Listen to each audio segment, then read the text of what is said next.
Depois que eu fiz aquele vídeo sobre o início da história dos números complexos, eu fiquei com vontade de falar um pouco sobre a vida dessa pessoa, Girolamo Cardano, que era um matemático que viveu entre 1501 e 1576 no território onde hoje é a Itália.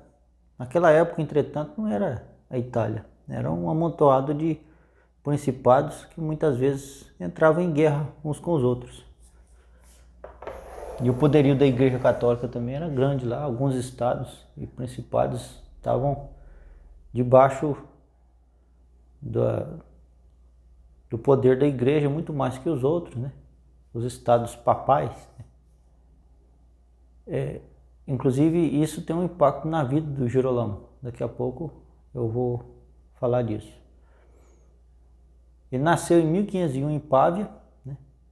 Ele era filho de um advogado que tinha uma certa posição na sociedade. O nome do pai dele era Fazio Cardano. Ele era um advogado e jurista que tinha uma posição social consideravelmente influente na sociedade onde ele vivia. Ele era amigo pessoal do Leonardo da Vinci, esse homem. E o detalhe é que Girolamo era filho desse homem, mas não com a esposa desse homem, mas filho de Chiara Micheri. Eu não sei falar italiano, então a minha pronúncia vai ser errada em muitas coisas que eu falar aqui. Ele nasceu na cidade de Pávia e passou a infância lá. A mãe dele, ela teve que ir embora logo que ele nasceu, porque estava na época da peste bubônica.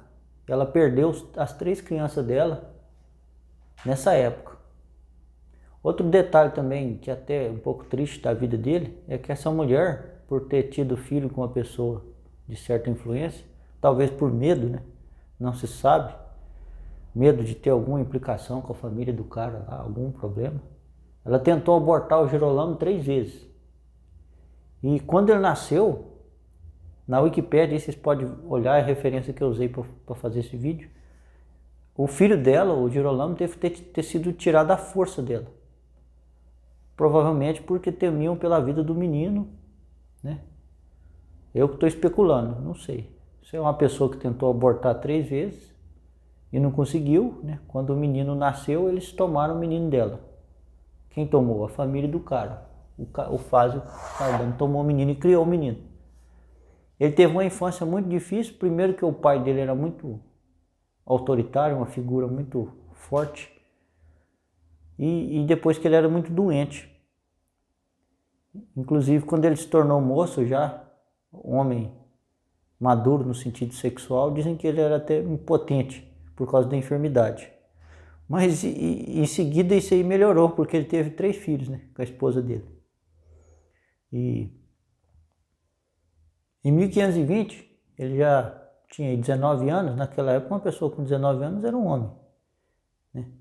Em todo sentido, você já podia assumir obrigações e ter filho, ir para o exército e estudar, né? Esse cara aí entrou na faculdade de medicina da Universidade de Pávia. Só que com a guerra que houve na Itália, como eu disse, eram vários estados, inclusive algumas cidades como Florença, eram cidades-estados, né?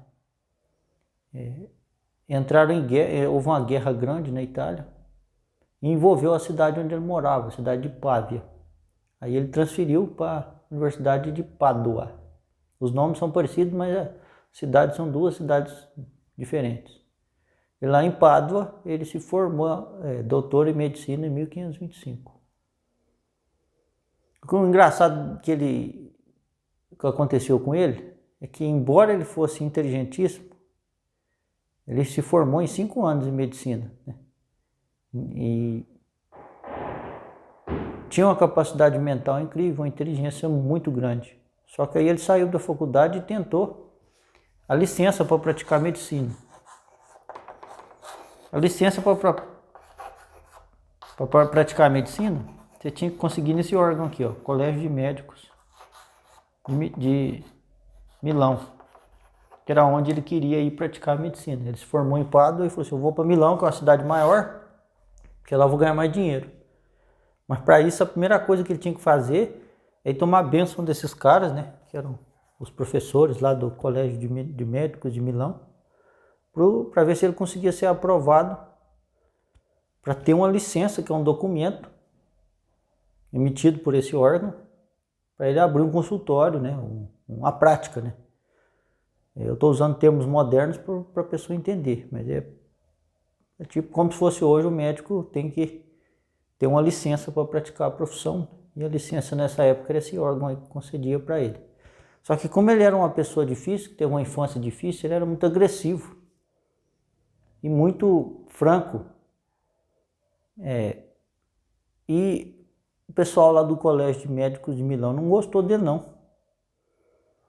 E dizem que talvez por ter inveja da inteligência dele, ao mesmo tempo de despeito por ele ser tão franco e até agressivo mesmo, competitivo demais. Então não deram licença para ele praticar medicina não. Aí ele mudou para essa cidade, tem um nome engraçado, chama Saco Longo. Lá ele achou a esposa dele, né? Deixa eu ver se eu tenho o nome dela aqui. Aí ele casou com ela, Lúcia Banderini. Lúcia Banderini. Aí ele teve 3 filhos com ela. Giovanni Batista, Chiara, que ele deu o nome em homenagem à mãe dele, e Aldo Urbano. Aí, de acordo com as próprias palavras dele, esse período que ele estava junto com a esposa dele, com os filhos dele, foi o período mais feliz da vida dele. E também profissionalmente as coisas melhoraram para ele. Aquele que arrumou uns amigos nobres, né, que faziam parte da nobreza, pessoas que tinham influência política, e alguns clientes influentes. Através desses amigos nobres ele conseguiu alguns clientes influentes. Aqui ele estava praticando a medicina sem licença. Ele falou assim, foda-se, não consegui a licença, eu vou tentar praticar a medicina assim mesmo. E através da influência desses amigos nobres, ele conseguiu ser professor de matemática lá em Milão.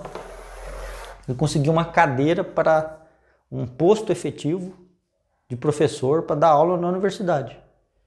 Isso aumentou ainda mais o prestígio dele. Mas como que ele queria fazer mesmo era praticar medicina, através desses clientes e amigos influentes dele, em 1536 ele decidiu ficar só por conta da medicina e abandonar o posto dele que ele tinha lá na universidade. Ele quis se dedicar exclusivamente à medicina. Lá na Wikipédia, se vocês quiserem conferir, foi a fonte principal que eu usei. Além desse livro aqui, ó, um livro muito legal que chama Uma Jornada através da Matemática. Vou pôr o link do Amazon, onde você pode comprar esse livro. É um livro muito caro, pô. Custa quase R$436. Mais ou menos isso. Mas é um livro bacana de ler.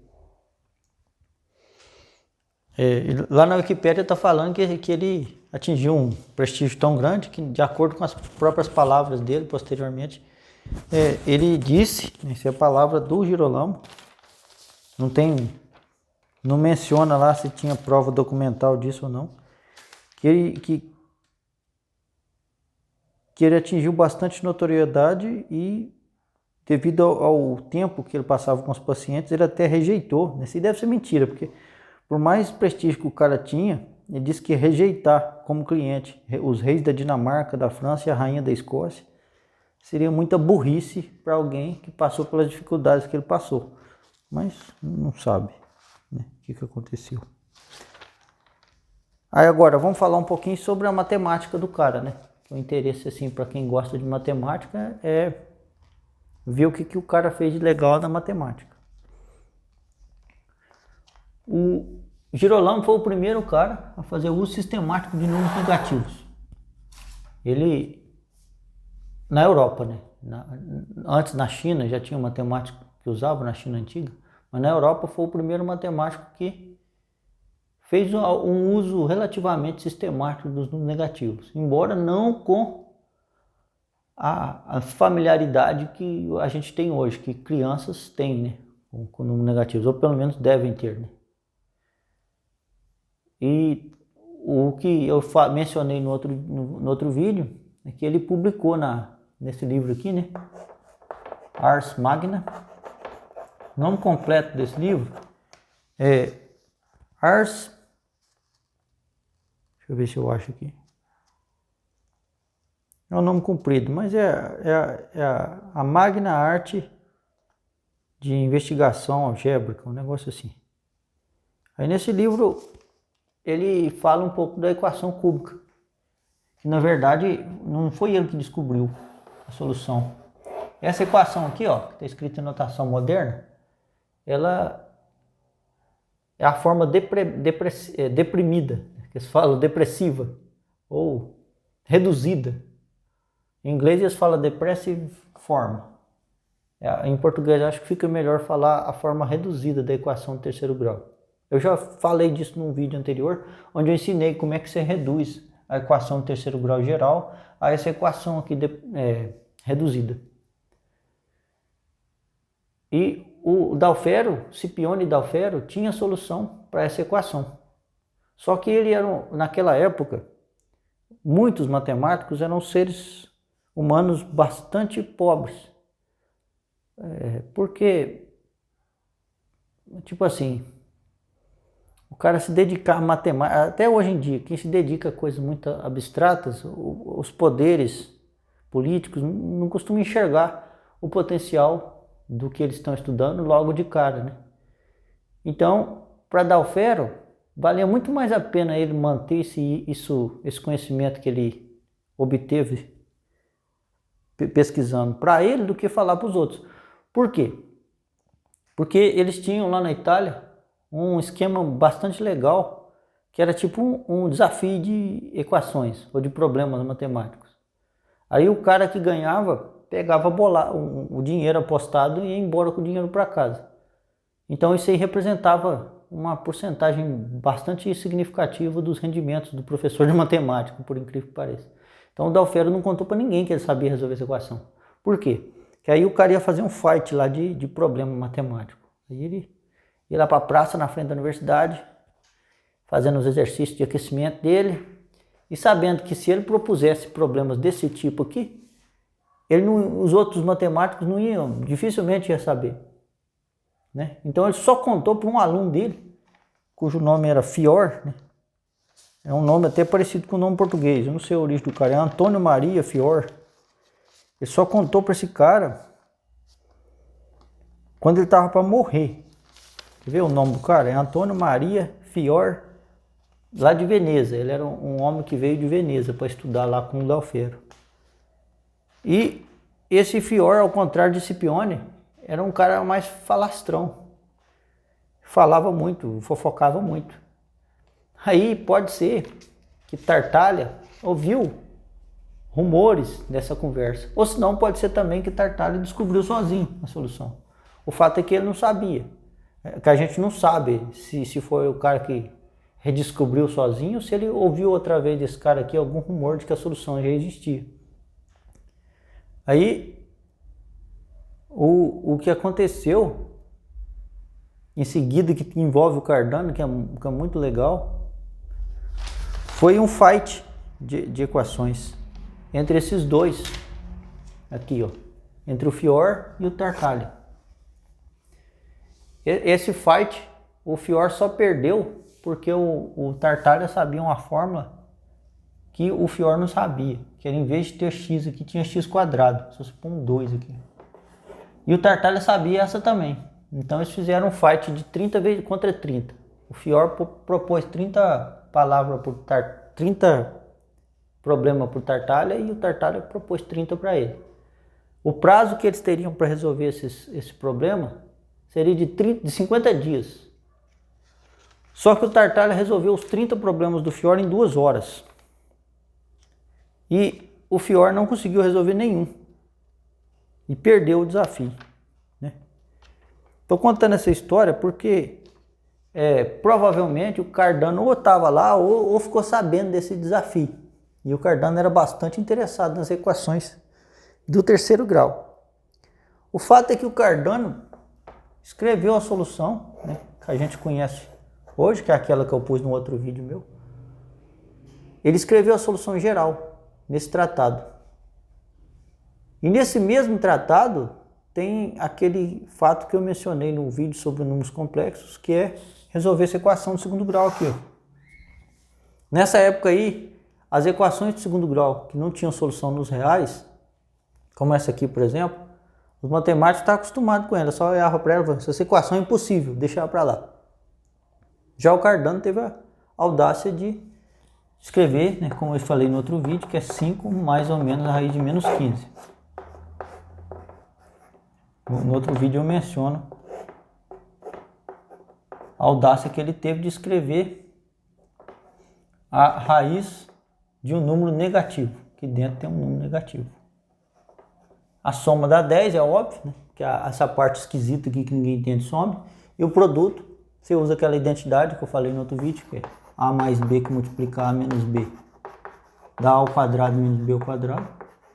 Você usa isso e usa procedimento formal de falar que o quadrado da raiz quadrada é o próprio número, então você acha que o produto dá 40.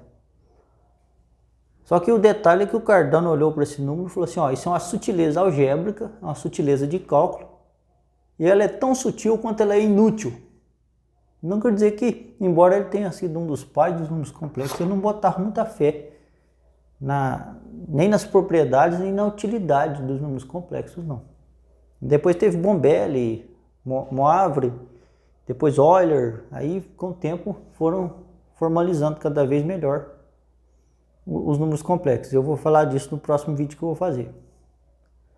Outra contribuição bacana do Cardano foi o teorema binomial. Eu não sabia disso, eu achei legal descobrir isso, porque a turma chama de binômio de Newton, né? Como se fosse o Newton que tivesse descoberto isso aqui. Sendo que isso aqui já está contido nesse livro aqui, ó. Não desse jeito aqui, né? Porque esse aqui usa uma notação moderna. Nem o Newton escreveu um negócio assim. O teorema binomial é a generalização dos produtos notáveis. Eu vou escrever aqui melhor. Ali está um espaço muito pequeno. A somatória do binomial n, k, k, de a potência k, b potência n menos k. Aqui o k vai de 0 até n. Isso leva o nome de binômio de Newton, mas na verdade é uma coisa que o Newton provavelmente ou redescobriu sozinho, o que é muito provável, né, porque o Newton era uma pessoa muito capaz, ou ele pode ter lido isso em algum documento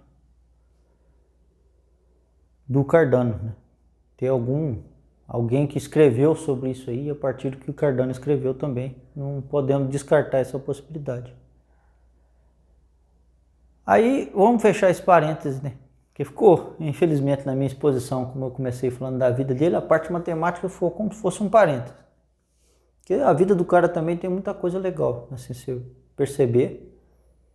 Que a visão que a gente faz de matemática é uma visão bastante engraçada, porque o cara era uma pessoa normal, né? Um cara que passou miséria, né? Porque não conseguia emprego, um cara que foi desprezado pela própria mãe. Aqui tem outro aspecto triste da vida dele, é que os filhos dele morreram de maneira bem cruel, assim, bem triste para ele. Ele tinha um filho que chamava Giovanni Battista, né? Esse filho foi decapitado em 1560 porque ele envenenou a esposa. E porque ele descobriu que a esposa dele tinha traído ele, e todos os filhos que ele tinha com ela, na verdade, não eram dele. Aí ele foi decapitado pelo crime de ter envenenado sua esposa. E agora já o outro, a tristeza do outro, que se chamava Aldo, né,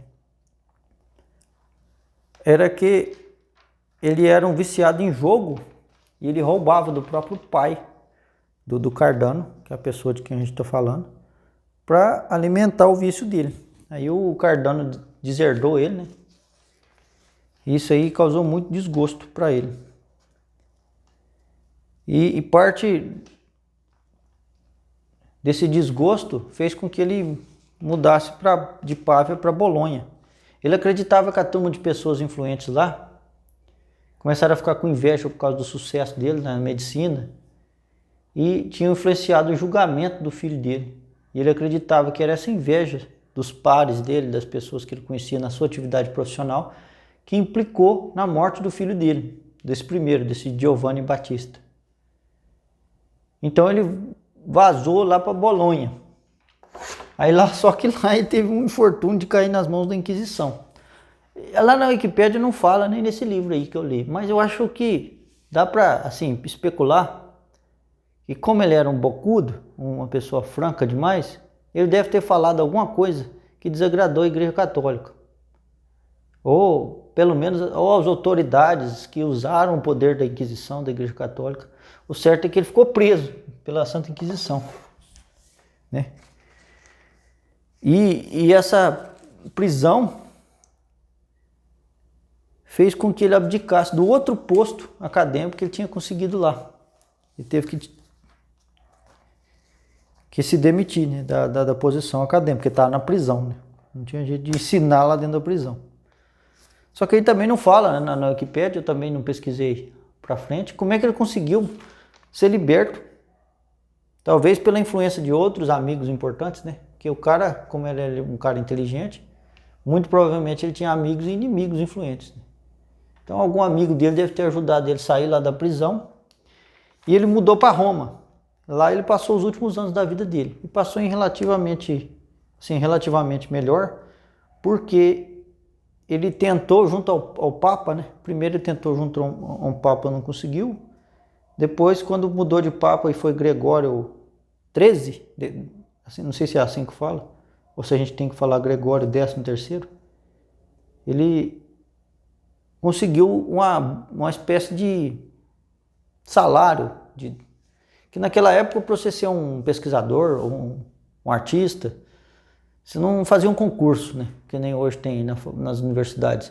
O cara tinha que ter algum amigo influente e conseguir algum mecenas, né? Algum cara que tinha ou poder político ou dinheiro, ou as duas coisas junto, de preferência, e conseguir algum estipêndio de algum nobre que tinha vontade de patrocinar a ciência, ou a matemática, ou a arte, ou o que for. Aí ele conseguiu, nesse caso do Papa, pro resto da vida dele, um salário mensal para ele continuar trabalhando, pesquisando matemática, né? E a medicina também, ele se interessava muito, né? Então nessa época ele escreveu a autobiografia dele e finalmente, né, depois de ter praticado medicina a vida inteira, ele foi aceito no colégio de médicos, né? Não sei se é o colégio de médico de Roma, porque não fala lá também. Sei que ele conseguiu reconhecimento profissional. Depois de ter sido médico a vida inteira, é que eles deram para ele o reconhecimento formal.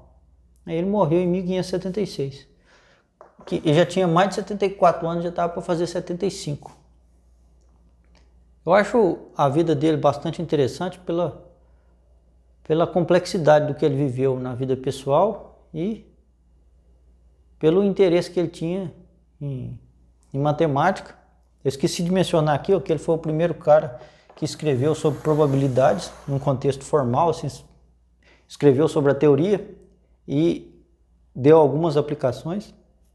Ele fez isso num livro que chama Liber de Ludo Alea, o livro dos jogos de azar, acerca dos jogos de azar.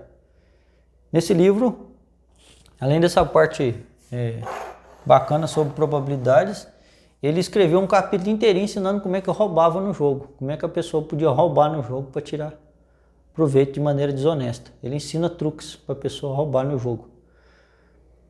Aí tem outra ligação disso aqui com a vida dele, né? É que, embora ele tenha deserdado o filho por ser um viciado em jogo, talvez a influência que ele deu dentro de casa não tenha sido tão boa também não, porque ele escreveu um livro sobre como roubar no jogo, né? Também gostava de um joguinho.